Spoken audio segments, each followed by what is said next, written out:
이렇게 칭찬의 말씀을 드려야 돼요. 잘하셨죠? 예. 다음 주 고등부입니다. 예.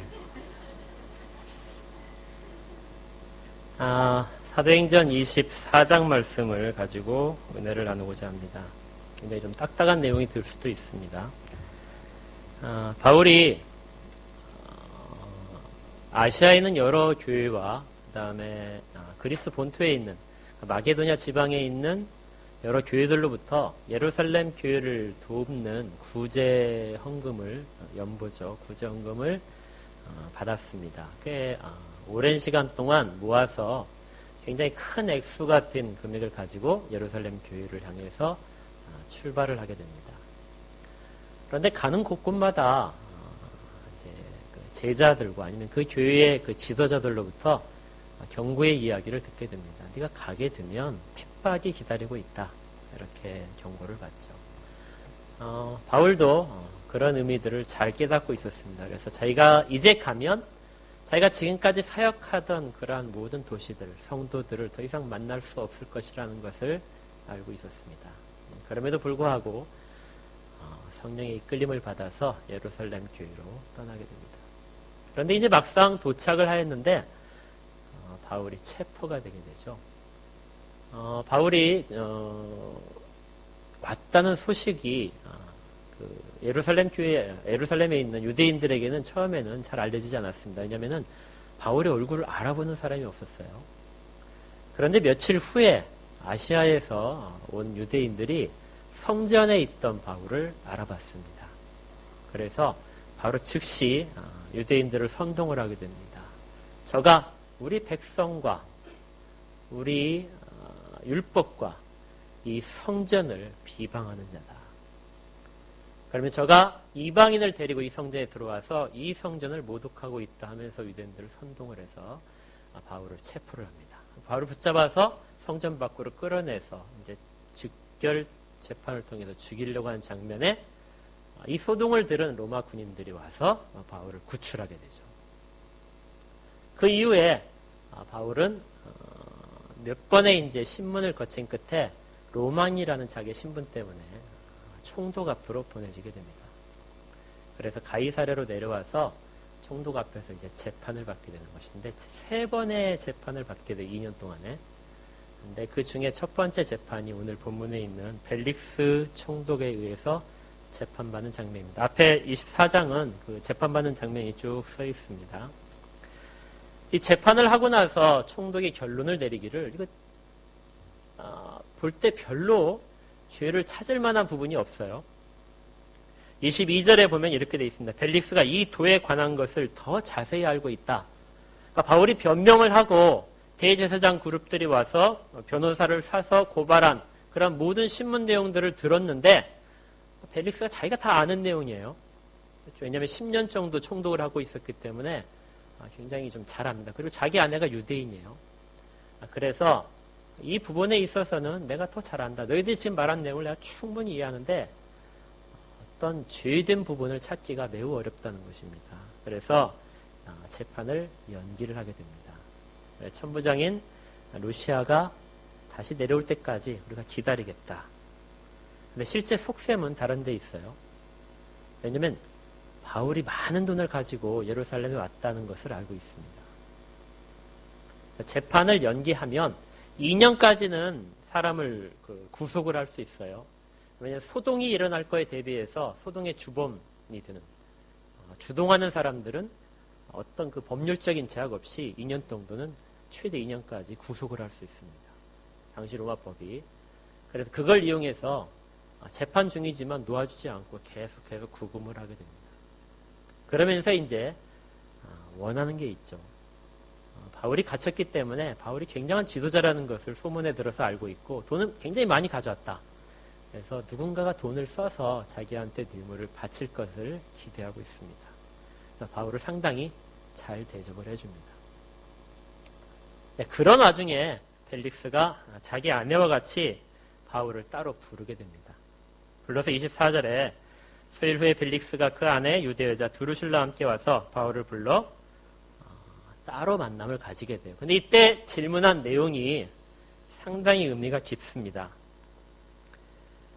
보통 이제 우리가 전도를 하러 나가거나 뭐 성경을 가르칠 때 믿지 않는 사람들이 보통 질문하는 것이 그거죠. 예수를 믿으면 뭐가 좋습니까? 그렇죠? 내가 예수를 믿으면 뭐가 좋아지는데? 그게 이제 일반적인 질문이거든요. 이것은 내게 미치는 영향에 따라서 내가 선택을 하겠다 하는 말입니다. 내가 굉장히 많은 것들을 유익을 얻는다면 당연히 내가 선택을 해주겠다는 거예요. 그리고 그것이 내게 있어서 큰 유익이 없는 것 같다. 다른 거에 비해서 괜히 시간과 물질과 많은 것들을 쓰는 것에 그치지 않는다면 내가 선택을 하지 않겠다는 그런 의도를 담고 있는 거예요. 좋은 점을 내게 보여다오 이거죠. 그 좋은 점이 내게 무슨 이용이 있겠느냐 하는 겁니다. 그런데 벨릭스의 질문은 굉장히 아주 특별해요. 뭐라고 되어 있죠? 24절에 그리스도 예수 믿는 도를 듣거늘 이렇게 되어 있습니다. 이건 이렇게 질문을 했다는 거예요. 그리스도 예수를 믿는 도가 무엇이냐 이거예요. 그의 질문이 그겁니다. 그리스도 예수를 믿는 도가 무엇이냐. 이걸 조금 더 쉽게 해석을 하게 되면 일부 번역 성경에 그렇게 되어 있는데요. 그리스도 예수를 믿는다는 것이 무엇이냐. 굉장히 심각한 질문을 한 거예요. 만약에 여러분께 이제 누군가가 믿지 않는 사람이 여러분이 교회 다니고 신앙이 좋다는 걸 알아요. 여기 앉아 계신 분들쯤 되면 신앙이 다 좋은 걸로 소문이 나셨을 거예요. 근데 질문을 하는 겁니다. 그리스도 예수를 믿는다는 것이 무엇이냐 하고 질문을 해요. 뭐라고 대답을 하시겠습니까?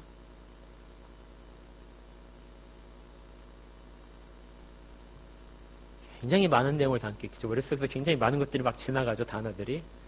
말하기는 좀 그렇고 그냥 좋아 이렇게만 하시는 분도 있을 거예요.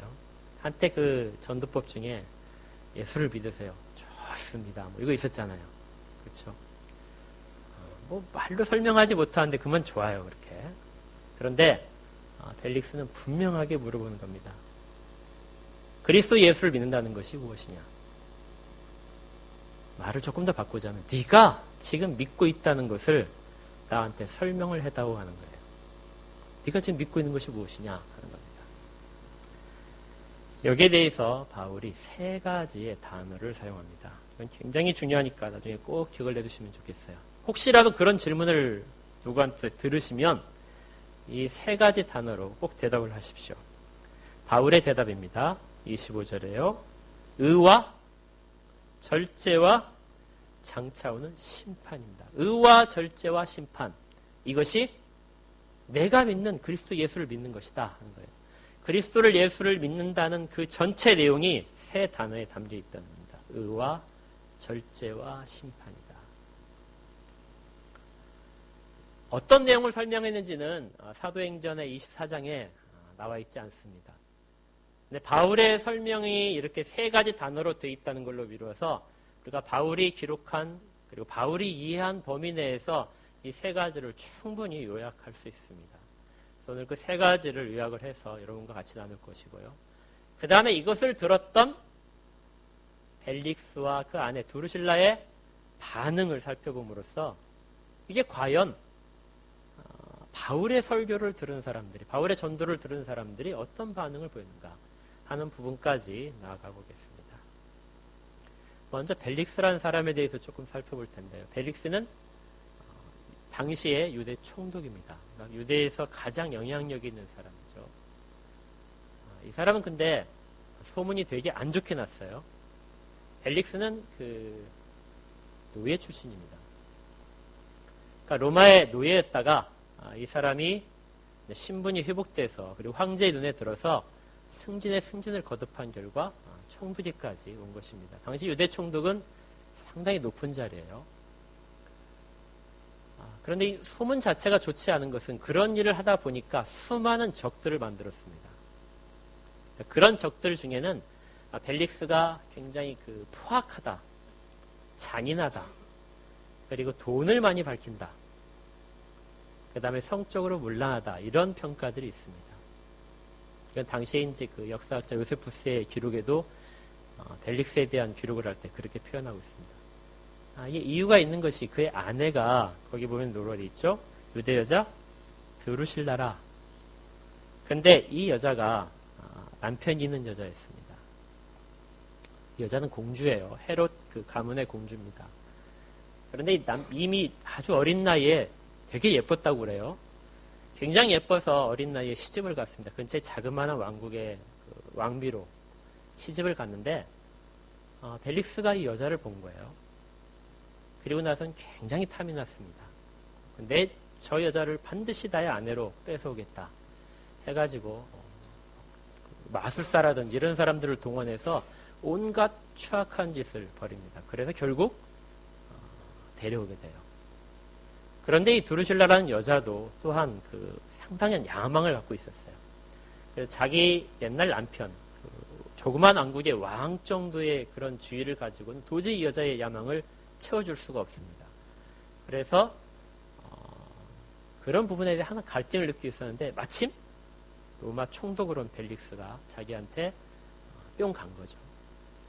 그리고 자기한테 추파를 던집니다. 거기에 이제 동조를 해서 이혼을 하고 그 다음에 총독과 결혼합니다. 그게 세 번째 아내가 되는 거예요. 그러니까 이 두 사람의 관계는 온갖 그 추잡한 그러한 부분들의 그 소문 속에 한 가운데 있는 거예요.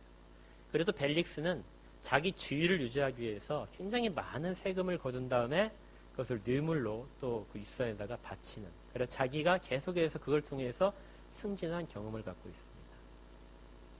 어떻게 하는지 돈을 좀 더 많이 가져가려고 하는 경향이 있었고요.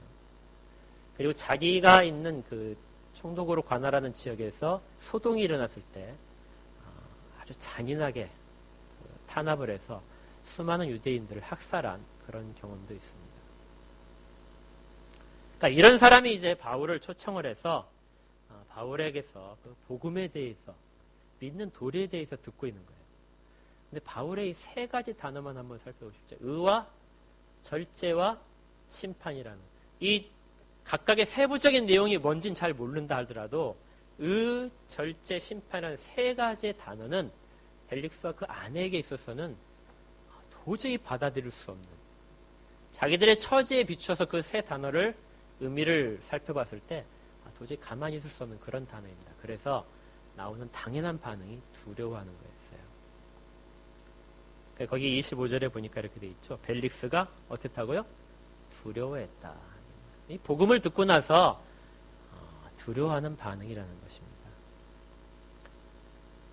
그럼 이제 우리가 기대하기는 벨릭스가 바울을 따로 만났고 그리고 자기 아내와 같이 바울을 찾아와서 거기에 대해서 심각한 아주 정말 중요한 질문을 던졌고 거기에 바울이 성의껏 다 답변을 한 끝에 벨릭스와 그 아내가 두려워했다. 자기들의 그 전적이 있기 때문에 그 단어 하나하나가 자기들한테는 막 송곳처럼 찔렸을 겁니다. 그런데도 불구하고 그들은 그 다음에 이런 반응을 보여야 돼요. 25절 끝에 있습니다. 지금은 가라. 내가 틈이 있으면 너를 부르리라. 이것이 이제 우리가 복음을 제시했을 때, 그리고 우리에게 어떤 말씀이 선포됐을 때 가장 나쁜 반응이라는 겁니다. 거기에 대해 차라리 거부를 하거나 강력하게 반박을 하게 되면 거기에 대해서 누군가가 도와주는 일들을 할 수 있는데 이것은 내가 너의 말이 대충 옳다는 건 알겠다 하는 거예요. 근데 그 정도만 해라는 것이죠. 이제 그 정도 하고 나중에 다시 한번 얘기하자. 말씀이 떨어졌을 때 나중에 내가 다시 한번 생각해 보겠다. 이런 반응은 모든 복음을 듣는 자들 가운데 가장 피해야 될 반응입니다. 주의 말씀은 우리에게 즉각적인 순종을 요구합니다. 왜 이런 반응이 중요하냐면 거기에 25절에 의와 절제와 장차 오는 심판에 대해서 충분한 이해를 조금이라도 했다면 그런 말들이 나올 수 없기 때문에 그래요. 자, 그럼 바울이 얘기했던 의와 절제와 심판이라는 세 개의 단어를 한번 자세히 살펴보겠습니다. 우리가 잘 알듯이 의라는 단어, 이것은 하나님 앞에서 용납될 수 있는 상태를 말합니다. 하나님 앞에서 받아들여 줄 수 있는 거죠. 그러니까 어떤 한 사람이 하나님 앞에 설 수 있다. 하나님의 영광에 참여할 수 있다. 이러한 모든 상태적인 그것을 나타내는 단어가 의라는 단어예요. 그것을 의롭게 칭함을 받았다. 너는 내 앞에 설 자격이 있다고 의롭게 칭함을 받은 사람을 우리가 의인이라고 합니다. 여기에서 이제 우리 바울이 벨릭스라는 유대 총독에게 대답하면서 의라는 말을 어떤 식으로 사용했는가, 이것은 유대인과의 대결 관계에서 한번 살펴볼 필요가 있어요. 그것이 아까 우리가 읽었던 로마서 3장입니다. 로마서 3장에 보시면 다시 한번 갈게요. 로마서 3장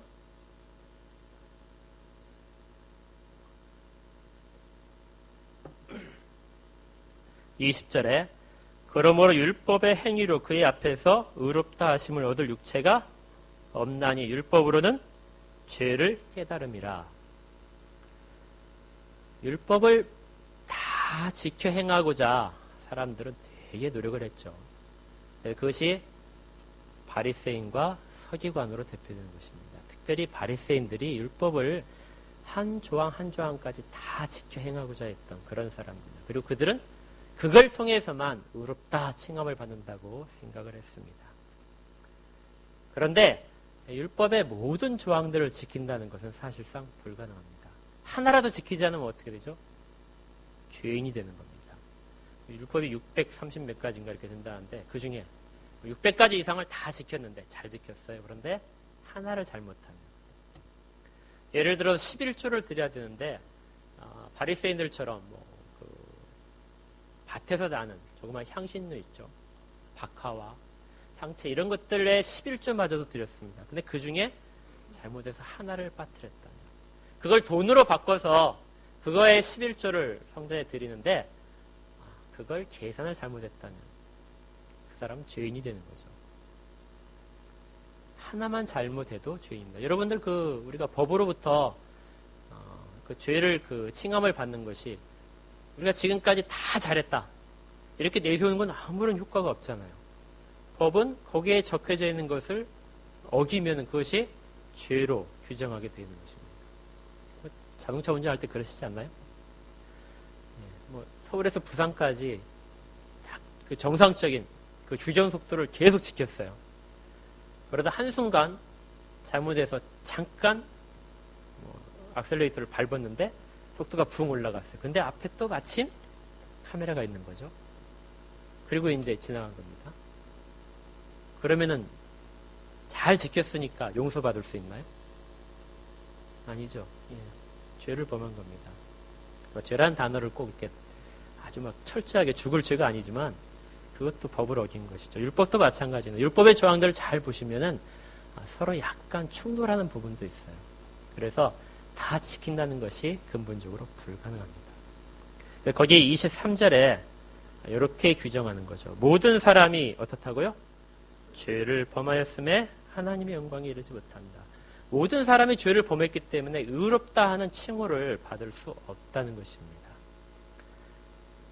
그런데 21절이 나오죠. 21절이 3장 21절이 굉장히 중요한 구절입니다. 거기 제가 언젠가 설교할 때 21절 앞에는 꼭 그러나라고 적어놓으라고 했는데 혹시 적혀 있으세요? 꼭 적어놔야 됩니다. 거기는 21절이에요. 그러나 율법으로는 의롭다 함을 얻을 육체가 전혀 없는데 그러나요. 앞에 있는 내용과 완전히 달라지는 내용입니다. 그러나 이제는 율법 위에 하나님의 한 의가 나타났다. 바울이 벨릭스에게 말한 의가 바로 이겁니다. 우리는 의로움을 쫓아가는 자들인데 이 의는 우리한테서 온 것이 아니라, 그리고 유대인들이 지금까지 열심히 지킨다고 했던, 나를 고발한 자들이 지킨다고 했던 그런 종류의 의가 아니라 하나님의 의다.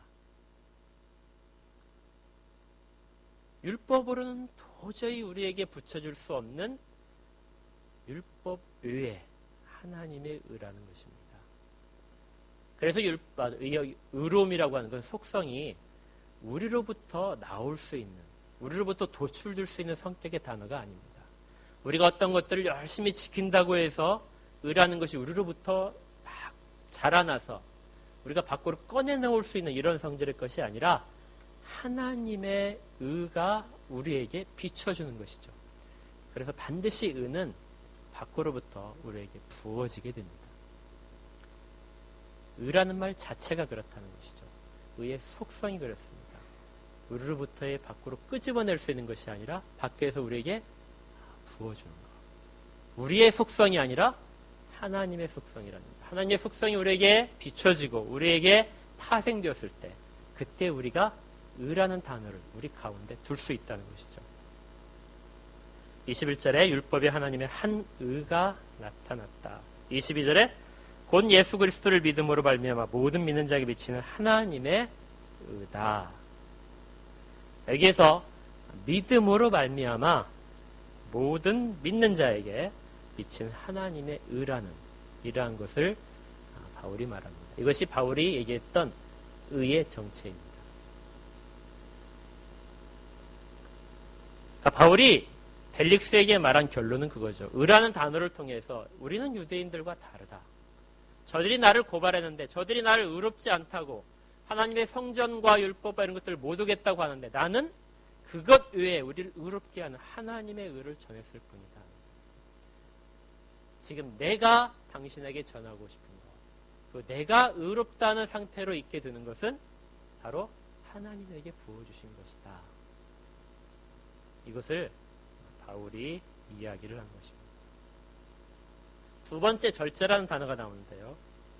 이 절제라는 단어는 꽤 많은 논란을 일으킵니다. 우리가 보통 절제라고 할 때 어떤 걸 생각하시게 되죠? 예, 절제는 10개를 할 수 있는데 어떻게 하죠? 예, 9개까지만 하고 1개를 하지 않는 것. 이걸 우리가 절제라고 보통 생각을 합니다. 이 어떤 걸 들 수 있냐면 이게 룻기에 보시면 율법에 신명기 율법에 보게 되면 추수를 할 때 곡식을 벨 때 밭에 모퉁이까지는 베지 말라고 돼 있죠. 그렇죠? 그러니까 밭에 모퉁이까지는 베지 말라고 돼 있는데 그러면은 모퉁이를 어디까지 삼을 것인가? 모퉁이가 어디까지냐 하는 그런 질문을 던질 수 있어요. 자, 어떤 사람은 모퉁이를 이렇게 조금 넣었어요. 근데 여기가 우리 지금 밭이라고 볼까요? 모퉁이면은 어디쯤 잡을까요? 이 구석의 끝에, 그렇죠? 여기 딱 잘라서 구석구석만 조금 자를까요? 아니면 의자 있는 부분을 빼면 나머지는 다 모퉁이다 그럴까요? 어떤 사람은 절반쯤이 모퉁이다. 이건 내 것이 아니다 이렇게 생각할 수 있다는 거죠. 아니, 절제란 단어는 굉장히 영역이 아주 넓은 것입니다. 이 절제라는 것을 성경에서 찾아보게 되면 두 가지 의미를 담고 있어요. 하나는 그리스도인으로서 절대 하지 말아야 될 것이 있다면 그것을 과감하게 안 하는 것입니다. 그것이 아무리 우리에게 유익을 준다 하더라도 그것을 과감하게 모양조차도 피하는 것. 이것이 절제의 첫 번째 속성입니다. 이렇게 생각하시면 안 돼. 그것이 내게 되게 유익이니까 그리고 저걸 내가 가지게 되면 더 많은 것들을 이루어낼 수 있으니까. 그래서 하나님도 기뻐하시겠지. 이렇게 생각할 수 있다는 것이죠. 그래서 저것을 어느 정도까지는 허용을 하는 것입니다. 이 정도까지는 괜찮겠지. 그런데 그것이 정말 하나님 뜻에 맞지 않는 것이 있거든요. 그런 것들은 모양조차도 피하라는 겁니다. 이게 절제의 첫 번째입니다.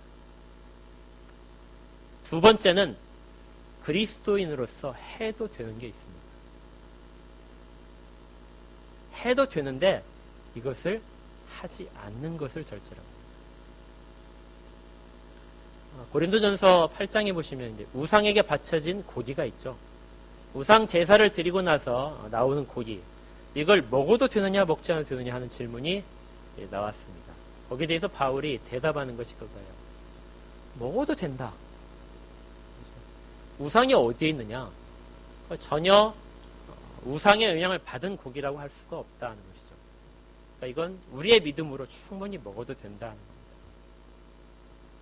그런데 혹시라도 이 고기를 먹는 것을 다른 사람이 봤을 때 이 사람이 우상에 대해서 어떤 관계를 갖고 있는 것이 아닌가 의심받거나 그걸 먹음으로써 우리에게 우상이 주는 거짓 신들이 주는 어떤 유익을 누리고자 하는 사람이 있었다면 그 사람은 시험 들을 수 있다는 거예요.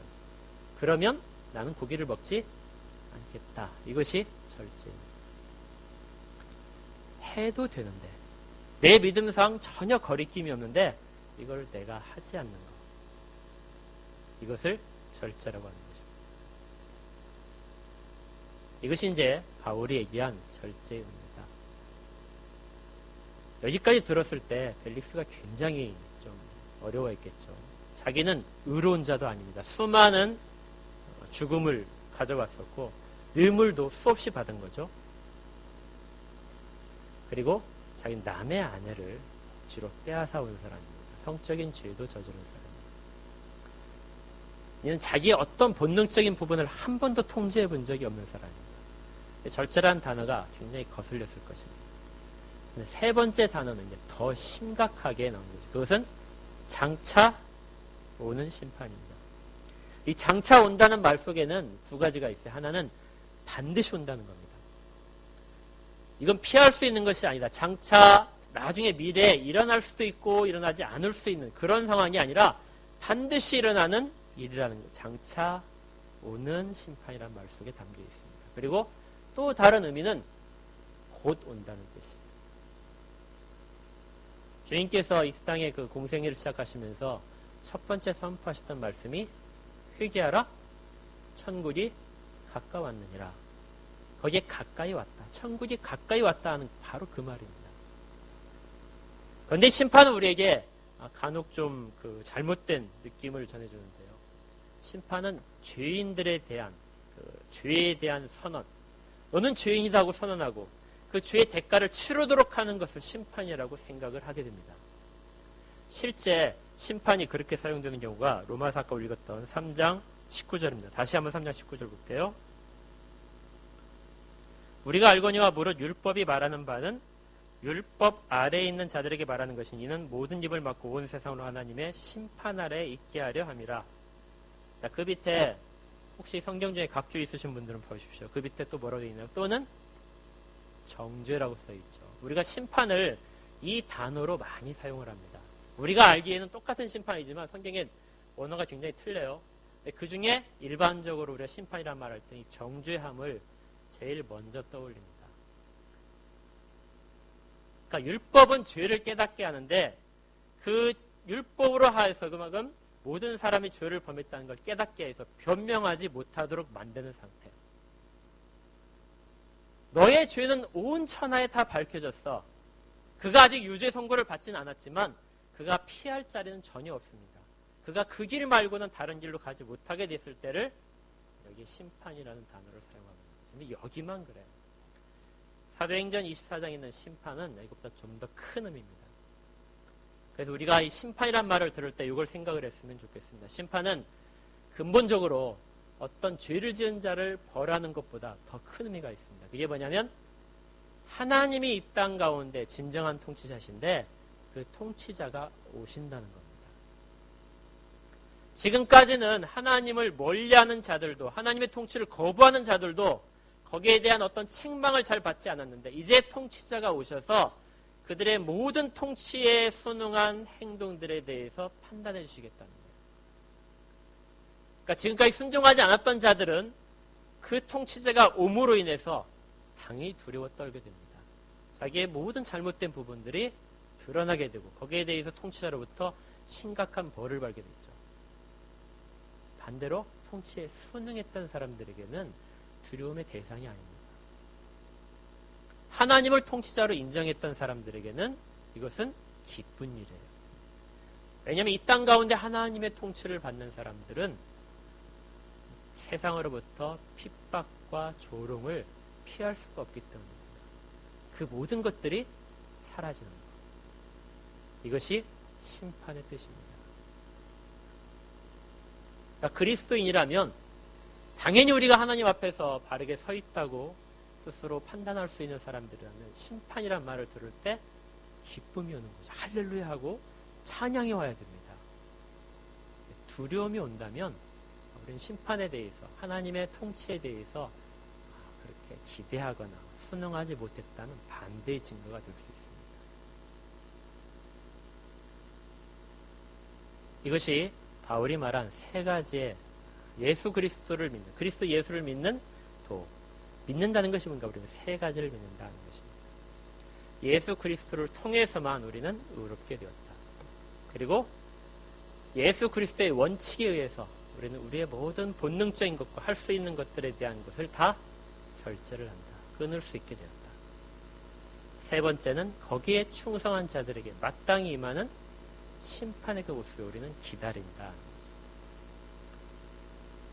거꾸로 불의한 자들은, 자기의 본능적인 부분을 절제하지 못한 자들은 그 심판 가운데 두려움으로 기다리게 될 것이고 벌을 받을 것이다.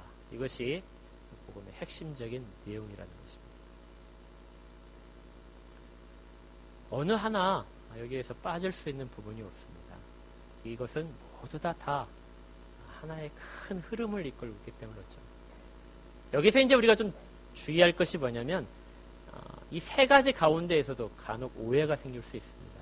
첫 번째 의인이라는 말과 두 번째 절제라는 말 사이에 관계를 잘못 해석하게 되면, 반드시 잘못은 아니겠지만 우리가 조금 오해를 하게 되면 이런 것이 생길 수 있어요. 절제는 우리의 신앙생활입니다. 성화의 과정이에요. 그래서 우리가 하나님 앞에서 바르게 살아야 된다. 행위를 바르게 가져야 된다. 이렇게 행위를 바르게 가지면은 우리는 의롭게 된다. 이렇게 해석을 할 가능성이 있습니다.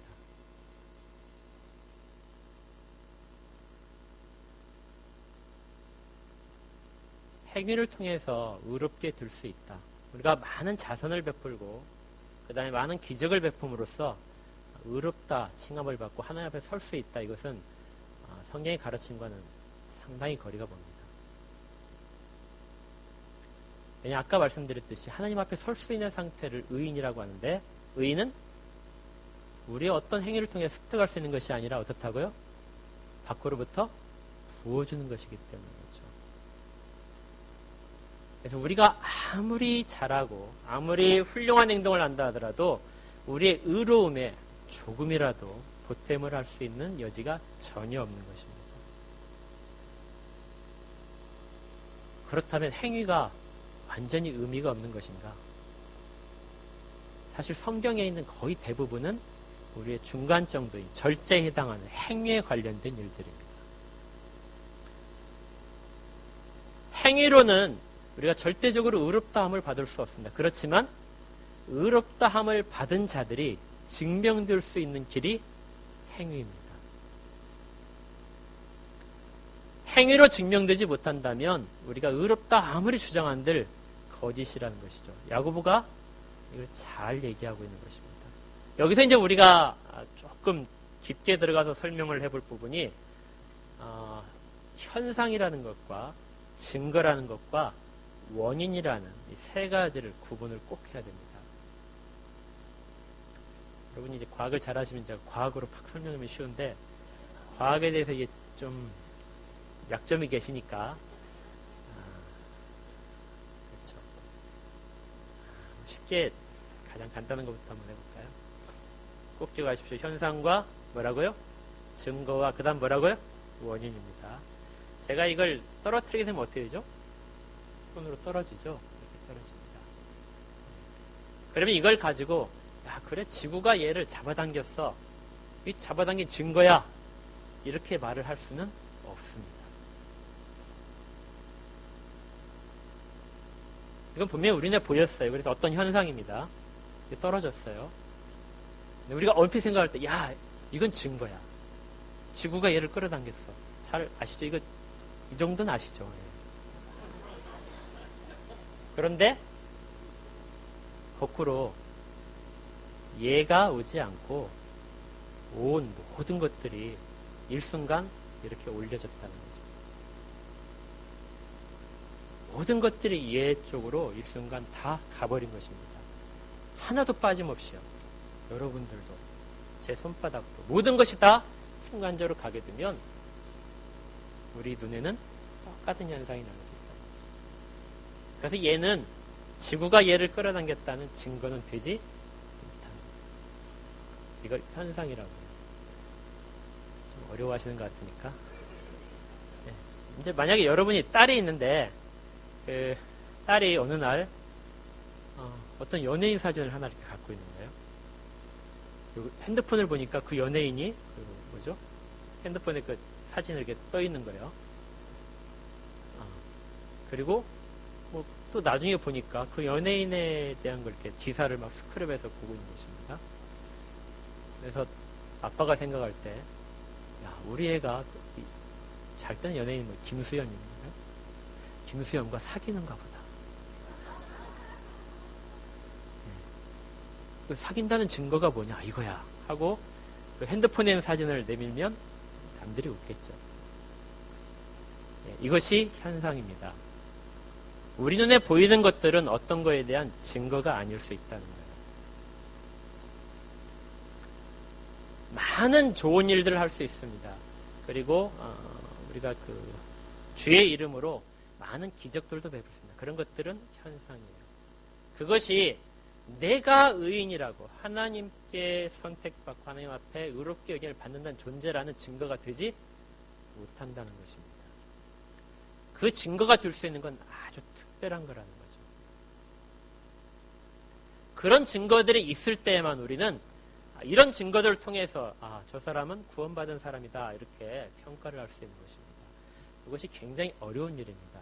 청교도들이 쓴 책들이나 청교도들의 행적을 보게 되면 여기에 대한 논란이 100년 이상을 그 부분만 가지고 많은 학자들이 그리고 목사님들이 그걸 가지고 수많은 논쟁을 했습니다. 그 중에 한 사람인 그 조나단 에드워드라는 그 목사님, 굉장히 유명한 목사님인데요. 이 목사님이 자기가 심호하던 교회에서 20세부터 심호했어요. 20년 이상을 심호한 교회인데 거기에서 이 문제가 이제 불거졌습니다. 목사님이 이제 20년 정도 이렇게 사역하신 다음에 세례를 주는 데 있어서 어떤 제안을 하게 됩니다. 우리가 지금까지는 사람들이 믿음을 고백하면 세례를 다 줬는데 우리 그렇게 하지 말자. 그 사람의 믿음이 정말로 옳은지 깊은 시간을 두고 깊은 관계를 맺으면서 시험을 해보자.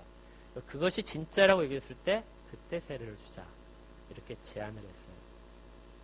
그게 성경적이라고 목사님이 생각을 했습니다. 그런데 이제 그 교회의 다른 분들은 거기에 대한 반대를 했습니다. 행위라고 하는 것은 나중에도 얼마든지 바뀔 수 있는 것이다. 그래서 그 사람이 자기 입으로 그리스도를 주라 시인을 하게 되고 우리가 세례를 베풀기 전에 하는 모든 교육에 참여한다면 당연히 세례를 주는 것이 맞다. 그는 장차 그 부분들을 행하게 될 것이다. 이렇게 주장을 했습니다. 이 둘이 다 맞는 것 같죠. 그런데 이것이 어떤 해결책을 발견하지 못했습니다. 결국 결론이 어떻게 됐냐면 조나단 에드워드 목사님이 사임을 하게 됩니다. 아주 아무것도 아닌 그 문제 같은데도 불구하고 한 분 목사님은 자기의 모든 목회적인 명성과 자기의 기반을 다 내놓고 매달렸던 질문이 되는 것이고 반대로 교회에 있는 다른 분들도 그걸 도저히 받아들일 수 없는 것이라고 서로 봤던 것입니다. 그래서 의와 절제와 장차 오는 심판의 가운데 특별히 우리에게 가장 어려운 점은 바로 두 군데입니다. 의라고 하는 것과 절제라는 우리의 생활에 관련된 부분을 어떻게 연관시킬 것인가. 이 부분은 매우 어렵습니다. 아마 제가 나를 세서라도 여러분들을 다 설득하고 가르쳤으면 좋겠지만 이 부분은 저뿐만 아니라 많은 목회자들이 곤란을 겪었던 부분입니다. 어떤 것이 과연 먼저인가? 이 부분을 결론을 내릴 수가 없다는 것이죠. 바울이 보기에는 유대인들과의 관계 속에서 어떤 행위적인 것들이 의로움의 근거가 되지 못한다는 것이죠. 증거는 될 수 있어요. 그렇지만 그것이 원인을 일으키지 못합니다. 아까 이제 그 현상과 증거 원인이 있었죠. 만약에 이제 딸이 그 사진을 갖고 있던 딸이 어느 날 이제 오바마와 같이 찍은 사진을 하나 이렇게 가져왔다고 그랬습니다. 오바마 사진을 찍었어요. 그걸 딱 보니까 얘는 진짜 오바마와 친한가 보다. 김수현이라고 할까요? 김수현과 찍은 사진이 있어요. 그럼 김수현과 진짜 친한가 보다. 누군지 다 알죠 이제. 그 증거가 되는 거 이때는. 김수현과 친하구나. 그런데 이 김수현과 친하게 찍은 사진이 김수현을 만나는 원인이 되지 못한다는 겁니다. 사진은 어떻게 찍힌 거죠? 김수현을 만났기 때문에 사진이 찍힌 거죠. 그렇죠? 그렇지 않습니까? 이게 좀 어려운가 이게? 김수현을 만나야 사진을 찍을 거 아니에요. 예. 그런데 거꾸로 사람들이 이렇게 생각한다는 거죠. 김수현과 사진을 찍은 그 사진을 보게 되면 얘가 앞으로 김수현을 만날 것이다. 이렇게 생각하는 사람들이 있다는 겁니다. 이걸 원인이라고 생각한단 말이에요. 어떤 행동을 봤을 때 이것이 그리스도인으로서 마땅히 일어날 만한 행동입니다. 그리스도인이 됐다면 이 행동을 해야 되겠죠. 그런데 이 행동을 했다고 해서 이것이 그 의인이라는 말을 이끌어내는 원인은 될 수 없다는 것입니다. 그리스도인이 됐다는 증거는 돼요. 많은 현상 중에서 그리스도인이 됐다는 증거를 보여주는 행동들이 충분히 있을 수 있습니다. 그런데 이것이 됐다고 해서 이것이 이끌어낼 수 있는 것은 아니라. 이것이 증거와 원인에 대한 상당히 많은 혼동이 있는 부분입니다. 그리스도인이 됐다는 것은 행동으로 시작된 것이 아닙니다. 오직 하나님의 은혜로 시작됩니다. 지난번에 제가 설교할 때도 말씀드렸지만 하나님께서 예수 그리스도 십자가에 못 박으시면서 가지셨던 모든 계획들, 우리의 미래까지를 담은 십자가 사역입니다. 그 가운데 선언된 부분이요. 그것이 원인이 되어서 우리 가운데 시행되고 있는 것이죠. 그래서 어떤 사람들 하나님이 당신 앞에 설 수 있는 존재로 허용을 하시게 됩니다. 그것을 우리가 의인이라고 합니다. 근데 그렇게 된 자들은 반드시 거쳐야 될 단계가 하나님 앞에서 바른 행동적인 부분입니다. 다른 행동이 일어나지 않고서는 앞에 있는 이것을 증명해낼 길이 없습니다. 하나님 앞에 설 때까지 아무도 모를 거예요. 그런데 교회에서는 누군가는 여기에 대한 판단을 해줘야 됩니다. 저 사람의 신앙이 정말 옳은지, 우리 가운데 그리스도의 일원으로서, 그리스도인으로서의 자리를 차지하고 우리 형제로서 부릴 수 있는지를 누군가는 판단을 해야 되는 거죠. 그 판단의 기준은 그 사람의 행동밖에 없다는 거예요.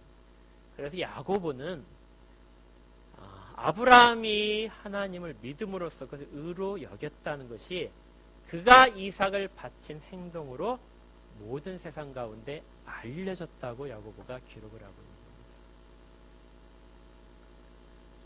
하나님이 아브라함에게 복을 주시는 장면이 여러 군데 나오는데요. 아브라함이 하나님께 어떤 행동도 하기 전에 하나님이 그를 불러서 하나님의 복을 선포하십니다. 복을 받는 자가 의인이에요. 그리고 나중에 아브라함이 이삭을 바치려고 했을 때, 그리고 나중에 하나님이 대속물로 양을 잡아 주게 했을 때, 그때 다시 한번 그 복에 대한 선포를 다시 하게 됩니다. 바울은 앞에 부분을 의롭다고 이야기를 하고 있어요. 그래서 아브라함이 하나님을 믿기 전에 하나님이 먼저 약속하셨다. 그래서 의가 먼저다.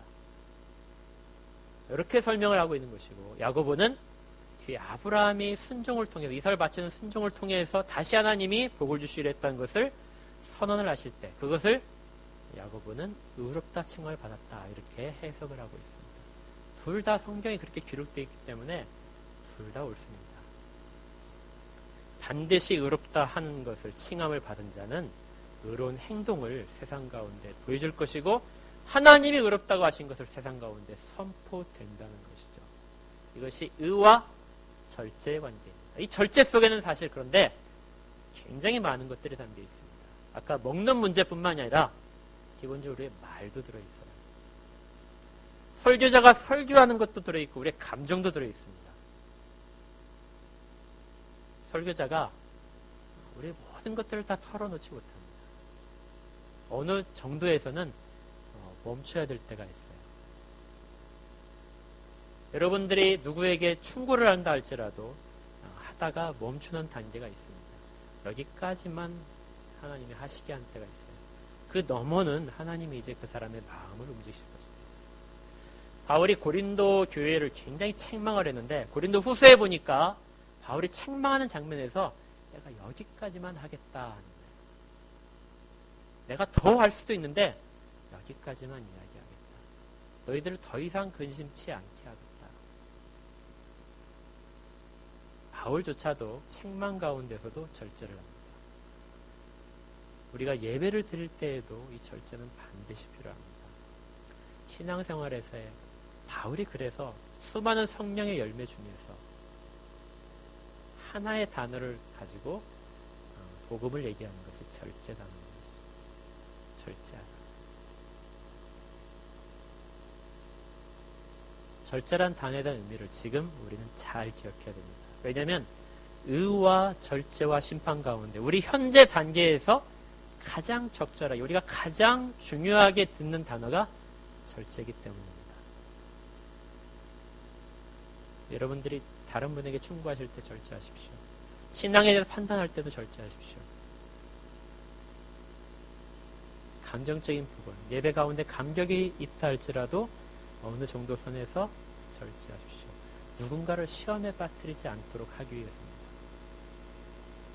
모든 사람이 다른 사람을 배려하는 것, 그래서 나의 모든 권리를 사용하지 않는 것이 절제죠. 그리고 나서 심판이 오는 것입니다. 심판날 칭찬받겠죠. 그런데 거꾸로 생각하셔도 됩니다. 심판을 먼저 생각하셔도 됩니다. 심판이 있다는 걸 분명히 깨달은 사람들은 이 땅 가운데서 어떻게 되죠? 절제하게 됩니다.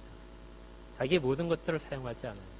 이런 절제하는 행동을 통해서 하나님이 그 사람을 하나님 가운데 세우셨다는, 의롭다 하셨다는 것이 증거될 것입니다. 그래서 어떤 사람들은 의로움부터 시작해서 절제와 심판으로 자기가 끝날까지 전혀 변개치 않게 흔들리지 않을 것이라는 자신감을 가지고 신앙생활을 할 수 있는 사람이 있고, 어떤 사람은 심판의 두려움으로부터 시작해서 자기 생활에 절제를 들어가고 그리고 결국 의롭다는 칭함을 받은 것이 증거되는 그런 것이 거꾸로 진행될 수도 있습니다. 바울이 칼빈이 욥기를 강의하면서 이런 이야기를 했습니다. 아마 여기에 가장 적합할 것이라고 생각되는데요. 제가 이걸 잠깐 읽어드리고 설교를 마치고자 합니다. 하나님을 속일 수 있는 사람은 없다. 하나님 앞에서 숨을 수 있는 사람도 없다. 우리가 아무리 겉으로 아름다운 모습을 취한다 해도 하늘의 재판장 앞에서는 모든 것이 다 드러난다. 천지 만물을 지으신 하나님은 모든 것을 홀로 멸하실 수 있는 능력을 가지셨고 어느 누구도 그분을 막을 수 없다. 심판에 대한 내용입니다. 그러나 이처럼 위대하신 하나님은 그분 앞에서 먼지에 불과한 우리를 택하셔서 그분을 섬기도록 하셨다. 그리고 우리에게 하나님의 말씀을 전하고 하나님의 형상을 드러내는 영예로운 임무와 권위를 주셨다. 우리가 의롭게 살면 그것은 하나님을 반사시키는 반사경이 되는 것이다. 왜냐하면 우리 속에는 의와 선이 없기 때문이다. 모든 공의와 정직의 원천은 하나님이시다. 우리의 절제 부분입니다. 우리 이 땅 가운데서 보여주는 의는 하나님의 의를 반사하는 것뿐이다 하는 거예요. 이제 존재 부분으로 들어갔습니다. 거울을 들여다보면 우리의 얼굴이 나타나지만 사실 거울 안에 실제 우리의 얼굴이 있는 것은 아니다. 그것은 우리의 얼굴이 반사되어 나타나는 것일 뿐이다. 하나님이 성령으로 말미암아 우리를 거듭나게 하시고 우리로 거룩하게 살게 하신다면 우리는 하나님의 형상을 비추는 거울과 같아진다. 그러므로 우리는 스스로를 선하고 의로운 사람으로 여기는 교만에 빠지지 말아야 한다. 우리는 자신이 하나님의 의와 선을 드러내는 도구임을, 하나님의 거울임을 깨닫고 겸손히 행해야 한다. 우리의 모든 의로움은 하나님의 의에 대한 반사일 뿐이라는 겁니다. 그리고 우리가 의롭게 된 자로서 행하는 모든 것들은 하나님의 의로움을 세상 가운데 드러내는 것이죠. 이럴 때야만 우리의 교만이 나타나지 않습니다. 행위와 의와 심판이 가장 조화로운 그런 단계를 이룰 때 우리의 신앙은 바울이 벨릭스에게 말했던 것과 같은 그런 복음의 실제적인 부분을 세상 가운데 증명해내게 될 것입니다. 그리고 주 앞에서 칭찬을 받게 될 것입니다. 그리고 모든 성도님들 세 가지 의미를 마음 깊이 새기시고 신앙 가운데서 끝까지 신앙의 경주를 한순간도 소리하지 마시고 잘 경주하신 다음에 나중에 주님 앞에 설 때 다 만나기를 주의 이름으로 축원합니다. 기도하겠습니다.